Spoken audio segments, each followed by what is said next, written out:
I'm going to give a little example of what things look like around autumn olive as the natives start to come in. You can see it's been pretty dry and it's getting into fall, so a lot of the undergrowth, the herbaceous layers died back. There's a little bit of agrimony under here. There's a couple bits of aster, wild blackberry. I forget the name. Water? Anyway, there's a few odds and ends that are still here. There's some wild violet still with leaves on it there. Then right here you see there's an elderberry starting to come up. You see over here is a black walnut and a red maple. And over here is spicebush. There's another spicebush over behind there. And there's another black walnut right there. And then, and you've got grapevines growing up through here. So if I leave this alone, in a few years, the spicebush will start to push up through the edges and through like where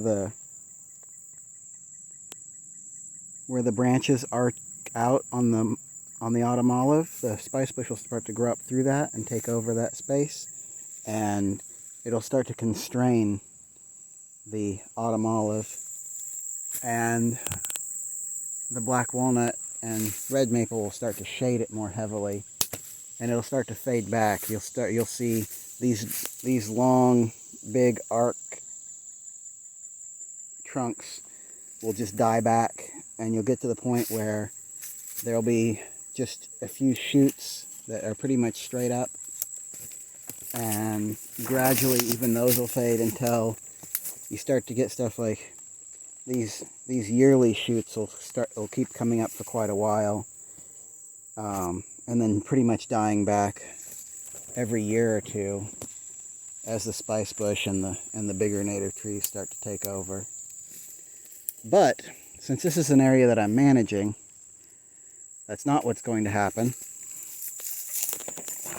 Next season, in late June, early July, I'll cut all of this back,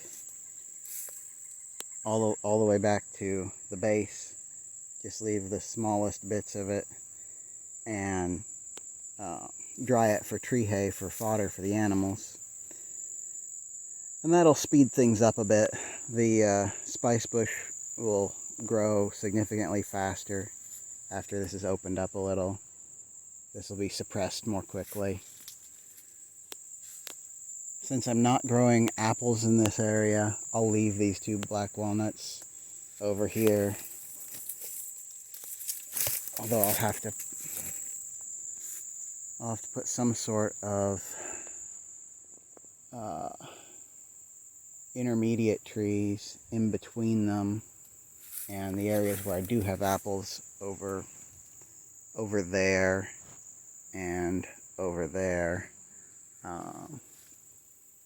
There's a persimmon grove through that way. The main persimmon grove's over there. But I'll have to decide what trees to put over here. There's some red mulberry seedlings down in the woods. I might bring those up and put them in if I find a suitable spot. I'm not sure what I see. Oh, those are grape leaves. There's grapevine leaves that are over there. I thought there might be a mulberry over there, but it's not. It's just a faded out grape leaves. Anyway, so I might move some of the mulberries from down in the woods. There's not enough sun for them to really get going where some of them are. So I could put them up here. This area gets runoff from kind of the upper center of the farm field, the pasture over here, and it comes down through here, and the low point of the fold in the ridge line is kind of more or less right there. So there's enough moisture down here for the red mulberry to do well. I'll have to think about exactly what the best options are for that. But anyway, I mostly just wanted to show what happens with autumn olive if you pretty much don't do anything. This area I haven't worked with it at all in let's see, it's probably been close to 15 years since I did anything significant over here.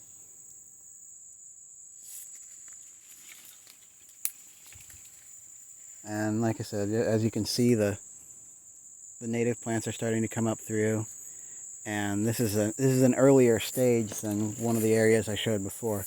Oh, here you can see at the edge, at the field edge over here, you can see there's some mountain mint, more agrimony, goldenrod, and ironweed there, and some asters over here, and some ash seedlings around the edges here too, coming up in between. There's another one over here, and I believe there's some gray dogwood over here. Let's see. There's a larger ash over there. Oh yeah, there's a little bit of gray dogwood. You can't really see it, but it's right over there. And then I'm gonna duck through here. Let's see. Yeah, you can see there's a very large autumn olive over there. And let's get disentangled here.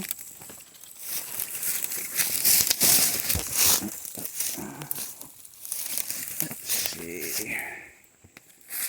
Yeah, you can see here also. See the spicebush growing up through the autumn olive there. There's an ash tree and another walnut over there. But,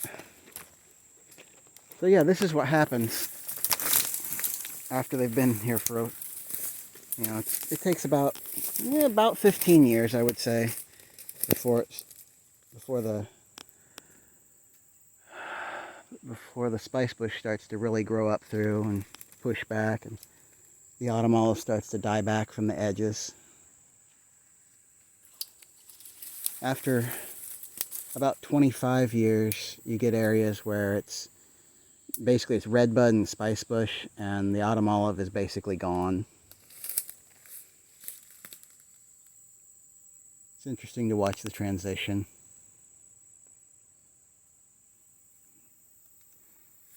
But anyway, just a little bit of observation of how things work out here when you mostly leave them alone. And next season I'll show how things go when I come through and cut all this out. Cut it back. This will be coppice. I'll cut it back to the base. It'll regrow.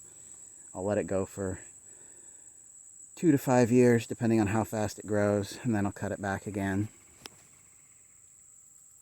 Anyway. Oh yeah, here we go. Here's another spicebush. Some more agrimony over here. More ash trees.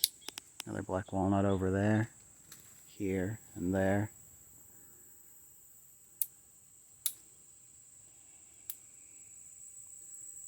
And there you have it. Native succession through autumn olive at the 10 to 15 year stage.